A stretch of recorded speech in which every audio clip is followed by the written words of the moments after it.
Welcome to UK Casuals. Today we have Steve Cowens of Sheffield United. So how are you today, Steve? Yeah, not bad, Matt. Not bad. Been a stressful few weeks, but yeah, not too bad now, mate. Okay, thank you for taking part in this interview. So what I like to do, Steve, is I like to take my interviewees back to the very beginning. So when did you first go to football at Sheffield United? Well, my first game, I was 6-year-old when my granddad took me. Played Arsenal, night match and what have you. And my very first game, it was like a spiritual experience. We're on John Street Terrace and granddad propped me up on railings, had my little silk scarf, whatever. Smell of liniment because I was banging next to the tunnel where the players come out, smelled liniment. And with floodlights and everything, old mist were rising off Juan grass. And then players come out to it. I know Thibaut Martet at the time, it's a old song. And it was just like, I was just hooked. Like, this is my club. And it was just like a real spiritual experience. So like, I started going regular then when I was a kid. But the first season ticket were when South Stand were first opened in 1974. We played Derby County, Bramall Lane, and that's about my first season ticket. I was 13 at the time. You were 13 years of age. So when did you first see it sort of kicking off, Steve? Can you remember the experience and how old you were? Yeah. Well, that season, although I was on 13-year-old, and obviously violence was far from my mind at the time, blood won't melt in my mouth at school. But we played Arsenal in FA Cup. Lost 5-0 to finish. But there were a load of Arsenal fans went on our cop. And obviously, I'm sat in South Stand with my granddad and my family and my cousins and that. But I weren't bothered about actually watching all this fighting on cop. And then Arsenal got like spilled onto the pitch. I just watched them get fighting, and then they spilled onto the pitch. And I remember saying to my granddad, saying like, "We've got him off our cop, granddad," and he's saying, "Yeah, they're idiots and all that." And I'm thinking, they're defending they've got an our cop college. Subconsciously in the head. Yeah, like they're defending our cop, and it was like, I think it like inbred in my brain that them United fans that got Arsenal off our cop, them days, that's what it was. A lot of mindless vandalism and mindless hooliganism. To be honest with you, it weren't no code of conduct then. It were like kick shit out anybody who had a different scarf on type thing. And I thought to myself, like, I grow up, I might defend our cop. No, I think subconsciously it really registered with me. So that was my first time I'd seen violence at football. So you were more fascinated than scared then? Yeah, I weren't scared because obviously I weren't involved and I weren't nowhere near it because it was on cop. I was like 100 yards away type thing. Weren't scared, but I must admit later on you see we played Manchester United at home and we were walking up John Street, me and my granddad and my dad and a few of my family and a load of Manchester United coming up. Spitting at women, they were like it were back then. It was mindless. Yeah. And that did scare me because my granddad like got sort of shoved over and he fell over and what have you, and I were only like 13. And it were frightening to see. Yeah. I were frightened at that.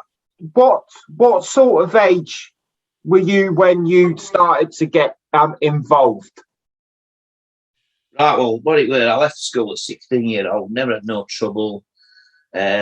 I'll be honest with you, at school, but went mouth in my mouth. I had no trouble with anything, never brought police to my parents' door.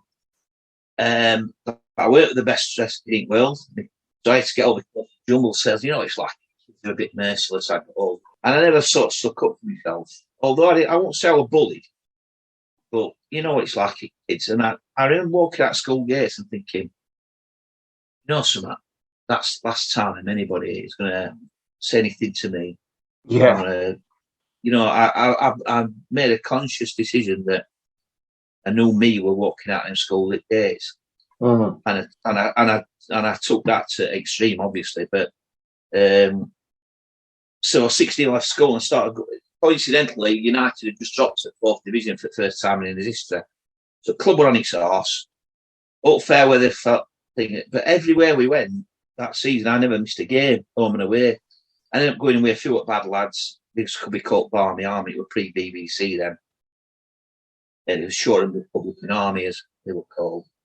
Just start knocking around with a few of them old lads and going on their coaches. And inevitably, everywhere we went, because we were Sheffield United, from Halifax to Hereford to wherever, there were old natives come out, and I saw more trouble. I got knocked out of Wigan that season, only 16. I got KO'd.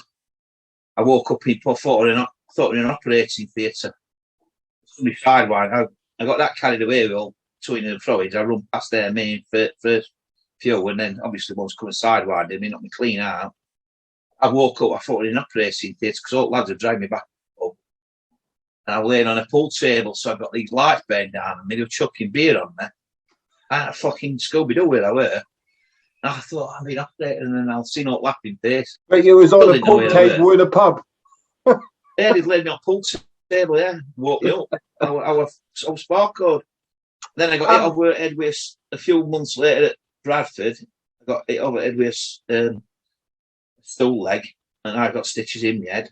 And I'll be honest with you, the first few times I was like, I was a little bit twitchy at them, but the more I got into it, the more adrenaline took over.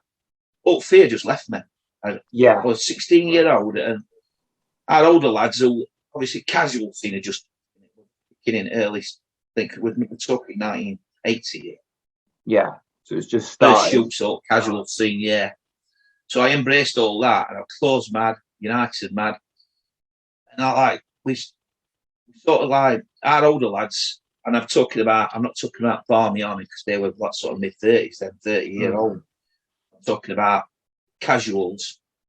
Was sort of like 3 or 4 years older than me. They took me on the wing because I was a game little fucker. I started travelling independent at rest of our young ones. We had older lads. They took Millwall. We went 2 vans to Millwall. I was only young and went. So game as well. And I started getting a name for myself. And then before I know it, we got 20 of us, all youngers, all following me around and what have you. And I just took it. I just took it on. I thought, it is. So you've mentioned the Shore and Republican Army, which was pre the Blades business crew. Now all the teams, they had different names. West Ham was ICF and all the rest of it. Do you know how the name came about, the Blades business crew? Yeah, well, like I said, Barmy Army were like 70 were their old hooliganism, which I didn't like. I'll be honest with you, if hooliganism carried on in that same vein, we're smashing trains up and just want vandalism and everybody were fair game, I would have took it on board. Obviously, casual scene, you knew who's like, lads and that, took out like sore thumbs. The BBC didn't come on board as a name because like it was 86, 87 before we got a name. We got the firm, we got no name, and then we were like looking down there, everybody's got a name, and we start.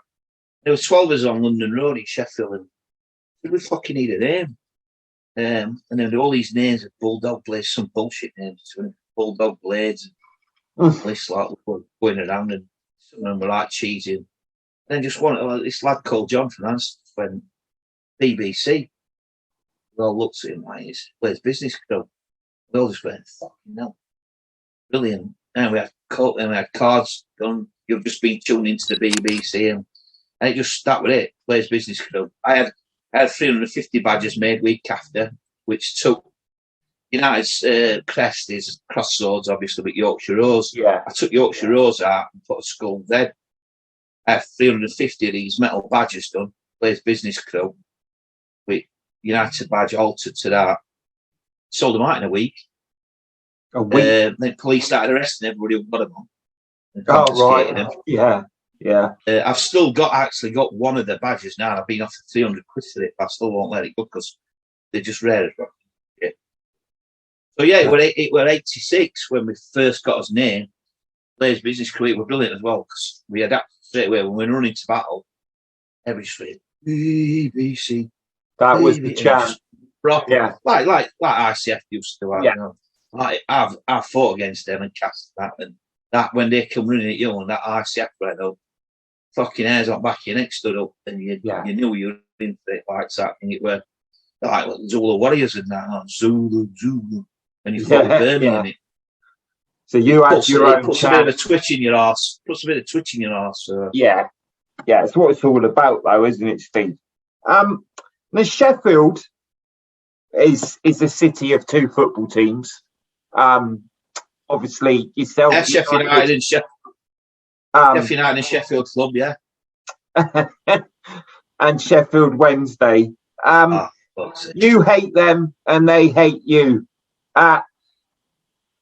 So what's the story, Steve? What is it? Can you tell us? You know, for viewers that are outside of Sheffield that don't really know. Well, I can only explain it as an intense hatred. People don't realise, like, it's sort of. I know Southampton. These teams are what I think of similar rivals.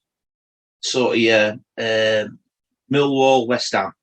Yeah, hate each other, intense rivalry. Probably Southampton, Portsmouth.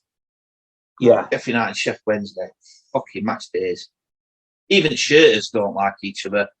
I don't know if you can still hear me, but even shirters still hate each other and will get involved in the match day. Yeah. And it's just stems back. I mean, back in there, my granddad used to go to Hillsborough one week and then Bramall Lane next. It was just to go to football. Something happened in the 70s, and this intense hatred at each other. We fucking despise each other. Absolutely despise each other. It sounds a very intense rivalry, and obviously, when you did get games in the cup and when you was in the same league, obviously that it went to a different level. Now we're obviously in the 2000s, and I always like to ask my interviews is, what do you think of modern football, Steve? Where do you start? It's I don't know. I mean, I still good at playing. I still go to matches and what have you. But I'll be honest with you, Premiership. We went up to Premiership. You were brilliant. The journey was a better destination. You know, getting to Premiership was fine. Yeah. My pal Chris Wilde, good mate of mine, Chris Wilde, took over us, and we've been 6 years in League One. Like Sunderland, it's stuck in that league, and it's a bigger club to be in it. But they're in it for a reason. We weren't good enough to get out. Chris Wilder came along. For 4 years, that journey he took us on were absolutely brilliant.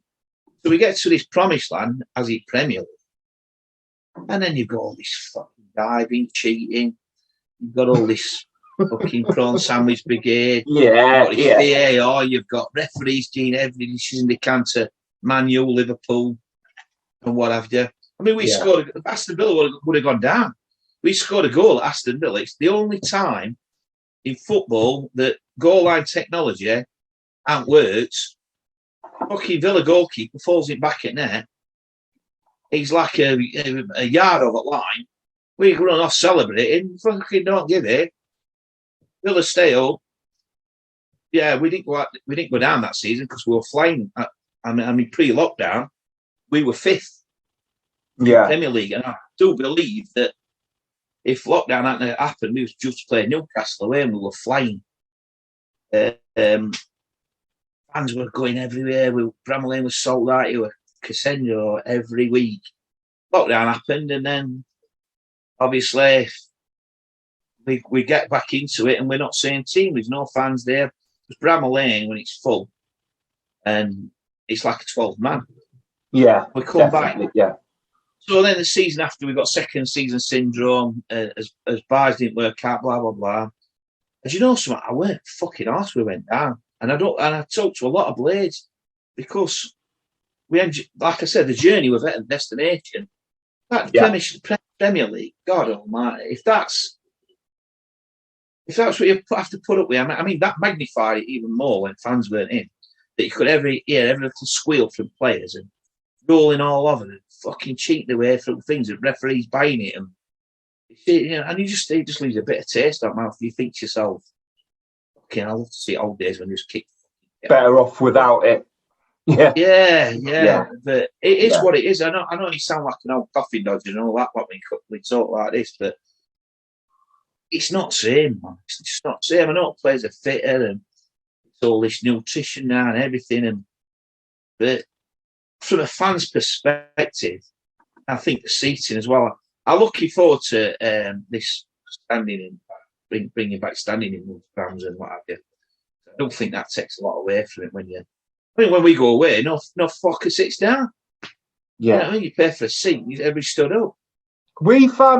You've just mentioned safe standing. Now, we talk about this on our podcast, Talk from the Terraces, and one of the people on there that's a regular, Gary Harris, he says basically it's just a seat with a bar in front of it, and he doesn't think much of it. So do you think that's going to kind of bring the atmosphere back a little bit, Steve? Well, to be honest, I have no idea how they actually planning it. If it is basically a row of people stood up with a bar in front of it, then there's just no point. I agree with what you're saying. It's a seat with a bar in front of it. Mm-hmm. You need that. I mean, I remember we played back in there. I think we played Liverpool, they were European champions on our cup, and they swayed. If they swayed that way, you were 30 yards down there.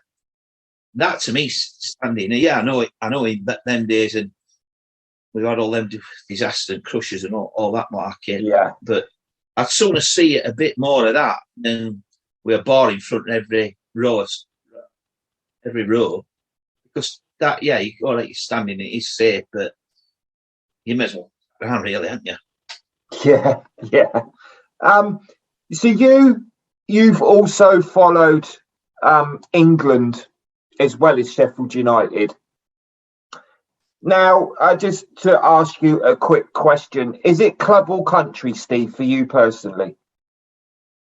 Oh, it's club. Honestly, I've not been massive on England. We went to Seville near my son. That was a story and all. When England played, it was my pal's 65th birthday in Spain. My son's got involved in a bit of to and fro, and he ended up getting banned for matches and whatever. But got to Luton Airport to come up to England. Looked up, I knew the way I got CP top on the store now, and I seen old Bill have a look at it, and then next minute we're in cells. 2 hours. We actually got on flight 5 minutes before. So all that malarkey, but I remember early, the first time I got in England when Scotch used to go to Wembley. Yeah. And he used to cover it. And then England, I think 83-ish, England had fight like West Ham turned out, Chelsea turned out. We'd come down from Sheffield. There were only 4 of us in a car, and we met some other players down there. But it was the day that England fought like, and West Ham turned a massive that Chelsea did. A few other northern teams did. And although jocks were all over Wembley, they chased them down Wembley where England fought back. Then year after went to Hampden, 3,000 hooligans. England 3,000 fans. We went up 50, 59. So I weren't involved at following England at the time, but what put me off, you'll start fucking club rivalries and all that lot. And I remember World Cup, we went to France, we were in Lille, and then Body started fighting with Derby. Leeds had it with this time, weren't you?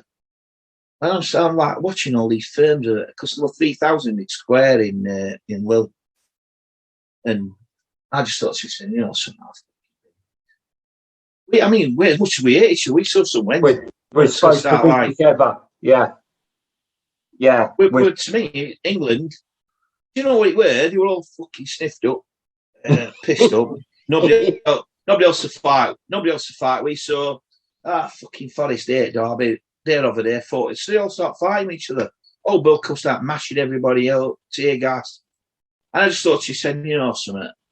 I weren't that big on England, so I've been because I just think that club rivalries should be forgot just for one day.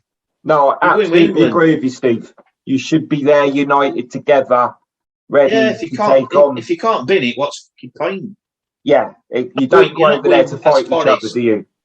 No, I think you're absolutely right, Steve. So it's club over country for me all day long. Club over country.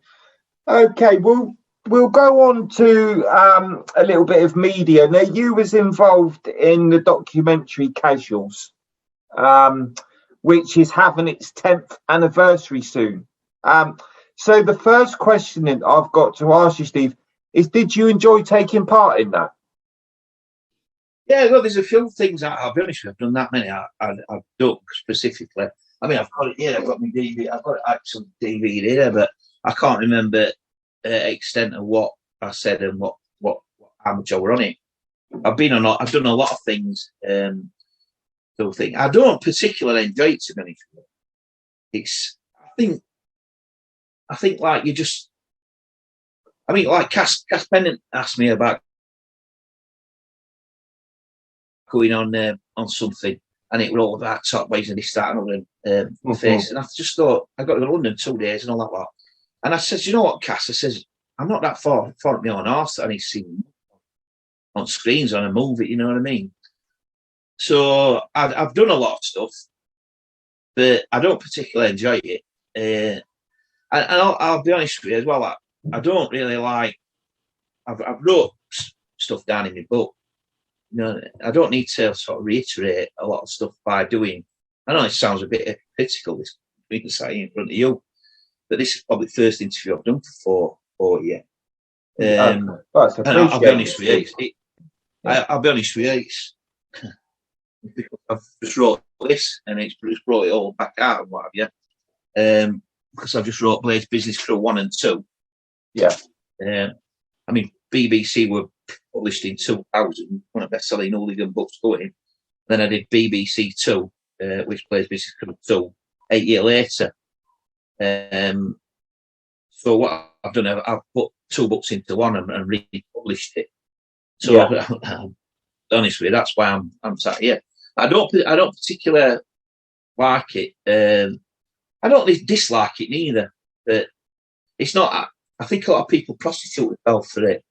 You know what I mean? Some faces you see them on everything. And I know. Yeah. You know, like I like to see a few fresh faces. A lot of interviewers I've seen are lads sort of.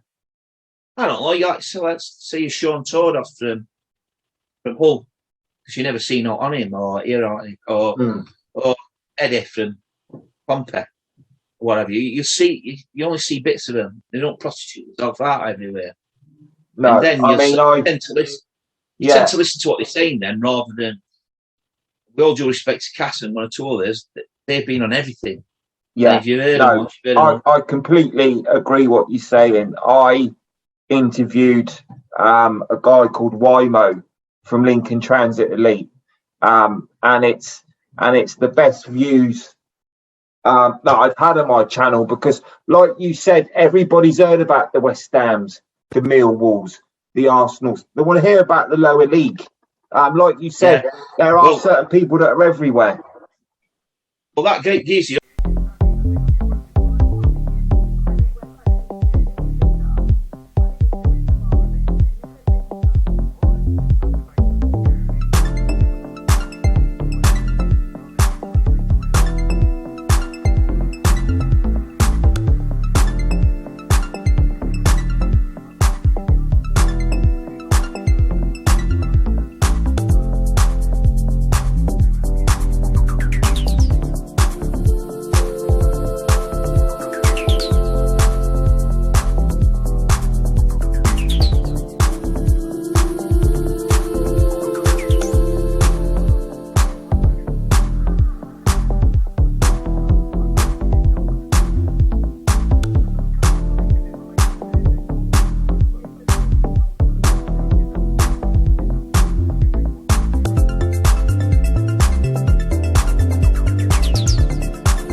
on about. I don't know him personally, but Lincoln United, in my book in BBC, I've got a right shout up because we played them in, I think it's some right cup that they used to have. I can't remember what it was, but the 30s went to Lincoln thinking, these days, we got smashed all over. Yeah. We got smashed. I tell you now, I tied him some butchers and that. Got run all over the place. So we actually got him in league in a month's time, and we went back, this time under us, turned up. We were bang at it all day. It was fucking brilliant. Yeah. Never stopped from getting off train. So I wrote about it in my book, about Lincoln, and I put him in my top 10. Fast forward 15 years, me and my missus gone to Lincoln for a nice romantic thing, yeah. We've gone in this bar, nice bar, walk past in all these tables, leather chairs, candles and all that. So, let's go in here for a drink. Fucking walks in, 10 geezers all sat here on her floor. And they fucking piped me. And I fucking missus. Anyway, gets a drink. They're all fucking looking over, and I just couldn't help gazing off. I'm thinking, surely not with me fucking missus here. Yeah, it's not anyway, what you need. Yeah. My missus started getting a bit uneasy, you know. She says, come on, we'll go a snare, fuck it, I'm going to get another drink. I went to the bar, just sort of let them know we weren't bothered. Anyway, one of them gets up, walks over, says, you Steve Cowens? So I went, yeah, man. He went, can I buy a drink? We've just been saying it with you. I went, all right. I said, no, I don't want to drink with your pal. He says, no. He says, fuck, you know what you wrote in the book about Lincoln? He says, we're all Lincoln lads. And I says, fucking, I've seen your eyeball. And I thought, fucking, that's why I've got another drink. But they wanted to pay respect. Yeah, that's what it were. Anyway, fucking, I says, come on. And do you know what? My missus weren't right. Yeah. My missus weren't right impressed because they ended up coming and sitting with us for half an hour. And I said, listen, lads, I'm going to have to fuck off. I'm here for romantic weekend. But you're fucking good as gold. And all they were saying is, no fuckers wrote down what you... And I says, what? You can only write down what I've seen and what I think. I says, you were game as fuck. You know what I mean? Although second time we did get up for that, we got up random big time, but that first one were a right culture shock. We all come out of the boats, somebody said, they're here. We're out of Boulder. Fucking hell, there must be 80 of them. Oh, usual, glasses fell. At least next minute, we're fucking 30 yards down precinct, diving in bushes and all sorts. So I think you've got to give credit where it's credit's due. Yeah, no, and I think that's very very honest of you, Steve. And I think you've said through this interview that the first away days you got knocked out. I think you said it was at Wigan and yeah, it were, yeah. And the Lincoln Transit Elite, like you said, you know, respect where respect is due, and they give it back to you after you thought you might be in for a bit of a lively night with your missus. Yeah, so you've mentioned good, respectful lads. Yeah, no, and I think that shows a lot about the football lads and the football community as a whole. How it should be. That, yeah, definitely. Yeah, you can have a drink and talk about past battles and stuff. And exactly. So you've mentioned your books. So how many books have you wrote to date, Steve? 7, I think. Now I've just had this one. This is not an hooligan book, by the way. This is I just had a launch for this. This were unbelievable. This is about my life following Sheffield United. There's a bit of trouble in it, but it's not an hooligan book. It's a fans book. And I brought what it were. I'm in events. I do like music festivals and I do evenings. I've had evening with Danny Dyer, John Bean, etc. Blah blah blah. But lockdown, I got no dough coming in. All my events got cancelled. This, that, and other. Got no support from government. So I thought I'm going to write a book. I've always wanted to write a book away from hooligan side of things about Sheffield United. Yeah. So I wrote that book. I brought it out. It was unbelievable. I set it up for a book launch because I got all these guests coming. I think I mentioned earlier on that Chris Wilder were a good friend of mine. Yeah. I know a lot of Sheffield United players, ex-players, and know a lot of people in club and this, that, and other. Cut me contacts. ended up getting 20 United legends to come to my book launch, as in Tony Curry, Brian Dean.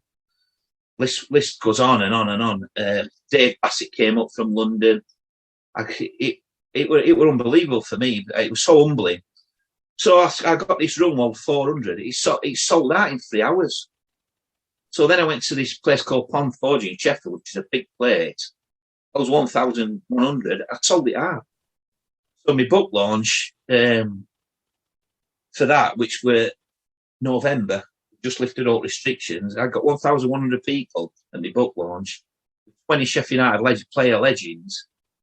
And I mean, Nobby Styles' son, who's a comedian, I booked him to the comedian for it, and I met him backstage. He'd not seen crowd coming back entrance. I took him into the thing with all players and all free bar and everything. And he says, he's talking away to Tony Curry and what have you.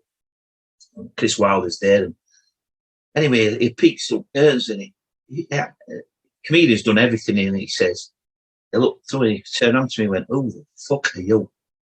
So I started laughing. He says, "Fuck you, some kind of royalty." He goes, "My dad's a World Cup fucking winner." Yeah. He had a book launch, there were 160 people there. He goes, "What the fuck?" And he was visually shitting himself. And I says to him, "Hey, you're all right, mate." He says, "They're not going to listen. There's so many women, blah, blah, blah." I says, "They will listen, putting it on just after the food." I just thought to me, saying, he's just done 500 gigs, you know what I mean? Comedian at 500 gigs. And he says his first time, I'm nervous because of the size of the crowd. So bringing that out, that book, and at night when it was brilliant, absolutely brilliant. I mean, I don't know if you can see this. It's behind me there. That's the shirt, and it's all signed by old players. Yeah. Who attended and what have you. And then there's photos of me with like Chris Wilder, Dave Bassett, and everything, and signing books. Keith Edwards were there. It was absolutely fantastic, and it was right humbling. So, and it's virtually sold out as well. I've only got about 100 books left out, 4,500. So, well, the link to the book will be in the description for anybody. That's more of a fans book, obviously. But like I said, I've also, it gave me time to do BBC 1 and 2. I've rewritten bits and bobs of it and put new photos in it. But this one here, it's quite a thick book. I think it's like with his 360 pages, and it's like in one, and there's loads of new stories in it and new pictures about it. But I only had 1,000 of them done. I've only got 200 left. They were only released 2 weeks ago. So it sold really well. Yeah, I'm happy with it. But, and so as lockdown were bad, very bad for me financially, because all my events got cancelled. It also gave me time to do these, which I would not have had before. So in a way, it was good as well. Silver lining. I'd have still not had a lockdown, but I had to sort of think on my feet, because obviously I've got bills to pay and this, that, and other. I've got no money coming in. Yeah, exactly. I mean, fair play to you, Steve. So just before we finish up, I always like to ask from interviews, what's the future for Stephen Cowens? I understand you're running festivals and stuff. You want to tell us a little bit about that? So many, obviously, as in football, I've not been now for 10 years and what have you. I stay away from everything. And I try and avoid situations as well. I mean, we played Derby the other week at Bram Lane, and I just got myself, because I met a couple of Derby lads I know, end up in this situation. I thought to myself, and I had to proper hold myself back, you know what I mean? All me fucking, it all come bubbling, which it does, doesn't it? Because it's in you. In your blood, mate. I always said to me, missus, I'll still be saying on bowling green when I'm 70, you know what I mean? Yeah. Someone says Sheffield United is shit, and I'll probably get a bowling ball straight out noodle. It's in you. But I've got to keep myself away from that, and I do. Because, one, I don't trust myself, because if I see a third taking piss or some players getting back, I know I'll not be able to. Yeah. I'll be in. I know I will. I have to totally avoid it. So, as in, I go to football and I go to matches. I just try and avoid all situations. I know one day, like I say, against Derby other week, I was fucking so close. I was just going to launch Don't get me wrong, it were them that were starting it. They were attacking other blades and all that lot. Yeah. And I just like felt myself going again, and I just last minute sort of thing pulled myself back together. Thought no, and luckily old Bill were running up behind me. If I'd have thrown a punch that I was going to do, I'd have been locked up. They'd have been I have to deal with police with all my festivals and all stuff that I do. They know I've fucking binned it all. Then all of a sudden, I'm back in court. Fucking known hooligan who's wrote books about it, and all of a sudden, my livelihoods in fucking jeopardy. Exactly, because mate. they only. And I'll be honest with you, old Bill's been brilliant with me. Police in Sheffield and authority have been brilliant with me because they know I've got out of that. I've been in it past. They don't hold it against me. They've been not but supportive of me at events and everything. So I've let them down as well as my family and myself. And I've been there and done it when it was worth doing. It ain't fucking worth it no more. No. But as in me, I think my events and my family are more important now. And they have been for years. I've got a little grandson now who's 4-year-old, just started school. He's Apple and we have him 3 days a week. My life's changed significantly. And yeah, I do music events and I can't wait to get one back on again because I've done 11 festivals that I did Catfish and Bottom and Don Volleyball, which sold out in 4 minutes. 8,000 tickets. I've done a lot of events, and although they are hard work and stressful, I still get a buzz. I get a buzz. They're rewarding. Buzz. Yeah. Probably replaces buzz of football because I think we know because we've been involved and we know the thing. Mm-hmm. But you can't explain that buzz and that intensity and that camaraderie and that togetherness that football lads, and especially through casual scene, brought together. You can't bottle that up. You can't begin to explain to a normal person. I mean, what the buzz worth from it. The phrase is, "If you know, you know," and that's I think it's probably best saying going because it's true. And I've been on loads of things, and I've tried to explain to. You've just been on about media things. I went on Tricia. And I'll be honest with you, I only went on for Dove. They want foot. I don't remember Tricia. I'm thinking, went on Tricia. Street cred, this, that, that. But I thought, it said £400, pick me up in taxi, blah, blah, blah. It's down in Norwich, so they picked me up in Sheffield at 4 o'clock in the morning. Went down. I was fucking, I'm nervous as it were. Lads who went on before me, bless them, I think they'd been handpicked by him because one had got a dad with a son who was 16-year-old. I could put him up to foot, my son to fall in my fucking footsteps. Yeah. And then and I followed him on, and I've walked on stage and they booed me on. Boom! So I was already nervous. And then, so I thought, fuck it. I wanted to delay. So I walked up front of the stage, outstretched my arms and went, come on, Lottie in car park. We all laugh on, we smile on my face.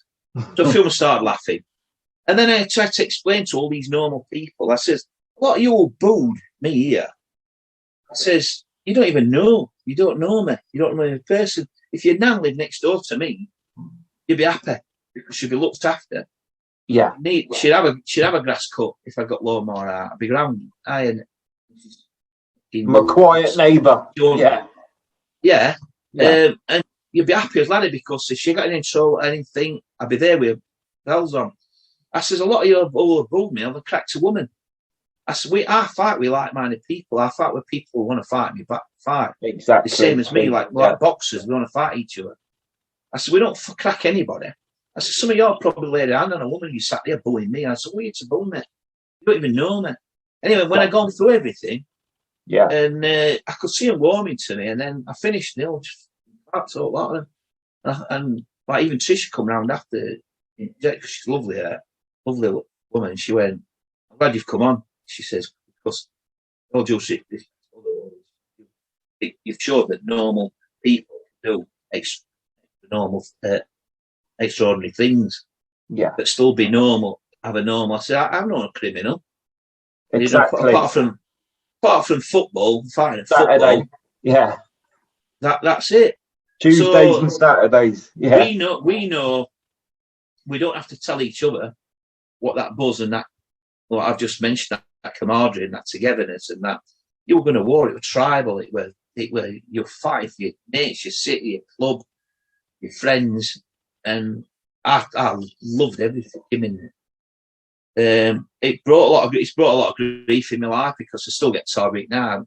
There was a thing on a Sheffield United forum about my book launch, saying fucking, and there were loads of fucking shit on it. But I mean, I've fucking logged out of it now. But I read some shit on it. Oh, a fucking far right. I'm fucking at least racist fucking person in fucking Sheffield. I'm fucking far right cuss. I fucking been involved in football. Had to get top with that. Somebody even put, why does people go to his festival? Because he's a fucking football hooligan. Not being funny, my festivals range £100,000 for charities. You know what I mean? And I read all that and I just thought, you fucking bunch of wankers. And not all of them, a lot were sticking up saying, but they were saying that why should Chris Wilder or why should Dave Bassett come to my book launch because I'm an ex-hooligan? I've not been in fucking bother for 10 years. And I put I bet some of you have stolen Mars ball when you were kids, but you don't class yourself as a shoplifter the rest of your life. No. You're just fucking mugs. No, I know you get it. I know you get it in life because you're there to be shot at. And I get that. Because I've done what I've done. But don't fucking tar me with a brush that's going to look the rest of my life. I've changed my life around. You've changed your life. Done a lot and you're doing a lot of good, Steve, by the sounds of it. I do a lot. I do a hell of a lot for charity. I don't sing and dance about it, and I don't like seek publicity through it. No. I got voted citizen year in Sheffield Star. One because all my charity work and that, but I don't do it for sort of look at me type thing. I do it because I get a bit of a buzz out of it. When I was a little lad, I did a festival for this little lad here in 2012. That's photo of him in Disneyland. Bless him, he passed away last year because he got a brain tumour when I did festival thing. But I threw money from my festival. I threw him to Disneyland in Florida. All 5 parks access, £2,000 spending money, him and his family. And I didn't know him at the time, but since then I'm being Uncle Steve and all that. And I went to his funeral in November last year because he finally caught up with him. He didn't expect it. He just lost his mum and all to skin cancer with 30-year-old. And then he got a brain tumour a month. Imagine being father of that. Yeah, lost your wife. Lot to deal with. And I only saw it in local paper. I didn't know anything about him. And then father phoned me up because I put a play out Sheffield Forum. Does anybody know these people? Because I want to do something from my festival. So I can't imagine what they've gone through. Anyway, he phoned me up, Dad, because I left my number on the Sheffield Forum. And he says, well, why do you want to help us? I said, what's what I do? And I says, you want to give back? You've just lost your wife. I says, and then a month later, your son's got diagnosed with a brain tumour that if anybody deserves help, it's him. Yeah, so done a lot of that stuff, and then you still get tossers on a forum. They're going to tar you with their hooligan. But what I'm saying about that's the best buzz. Because I went to Manchester Airport to drop them off. I'll fucking tell you now, as big as as people might think you are and all that lot. As soon as they went through that departure lounge, I fucking broke down me because month of work to get to this goal to fly that little lad and his family. He's got 2 brothers as well. To Disneyland and our best time of the life. I've become really good friends with family. Hence, they could only have 25 at the funeral because of bullshit regulations. Little lad and only have 25 people see him off in his life. Yeah. And I tried to say, no, you need to, your family, your family. So me and my wife went to the funeral, bless him, in November. He passed away at 15. Like I say, Steve, you know, you was involved in the hooligan scene, but it doesn't mean you've got a concrete heart. No, and it's same with a lot of lads. I know a hell of a lot of lads that are the diamond lads. I can't tell you. There's a couple that I'll be honest with you. I'm not going to mention their name. That I ain't got much time for, but I've not met them. So it's easy to not have time for somebody when you've not Yeah. actually met them. Because you've I've met probably nearly every lad who's wrote a book, every lad who's been anywhere along the line in firms or whatever. They're fucking diamond geezers. Yeah. They're proper good lads. Just because they've done extraordinary things and done. We've been brought up in a culture. We were a massive subculture. and I'm glad I were, because imagine being 16-year-old and going to football now. Well, this shit. You put some fingers up through stands away and you get 3-year ban. So I'm glad we were around at the time we were, and we'll never be able to explain, and it'll never be encapsulated again. No matter what happens, that'll never ever come back. That it were as you know, of its time, mental at times, absolutely mental. There were no phones and no. I see them go to football now. Youngsters, they want to get wrapped up with the old bill. They want to like have a little singing dance, a bit of abuse and that, and odd punch. They don't realise back in the day, lad running each other. The town centre, no mobile phone, didn't know what you were going to meet along the way, and there were no police going to rescue you because the coppers couldn't control it. And then when it had kicked off, and they separated and you went on your way, coppers went on your way, and then 20 minutes later you're back at it again. You were back at it. That got a club, and they've missed boat. I feel sorry for them, but they've missed boat. And it's hard to say this because I know a lot of United youngsters, and they are great lads and all this lot, but they're just playing at a game that's gone. It's like us, mods and rockers in early 70s, out on Brighton Beach. It was like us sticking a Parker on it in 1980, going down there trying to encapsulate what they did. Yeah, and that's what I see youngsters trying to do now. It's the odds are against them, aren't they, Steve? Yeah, they've missed boat, unfortunately. Yeah, the odds are against them. Okay, Steve, it's been fascinating to talk to you. I really appreciate that this is the only interview that you've done for a while. It's probably 5 years. All the links to your books will be in the description. So if you I've got a website that you can get. Obviously, stevecowens.co.uk. Yeah, you can get my books through there, but as well. It's been very fascinating, Steve. I'd like to say thank you very much.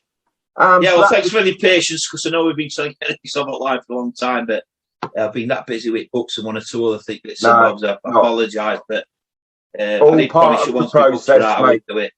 All part of the process. Yeah, you stick with that Weymouth, man. Yeah, non-league. That's the way it is. So that has been Stephen Cowens, former member of the Blades Business Crew, Sheffield United, now author and festival runner. And there'll be more videos coming from UK Casual soon.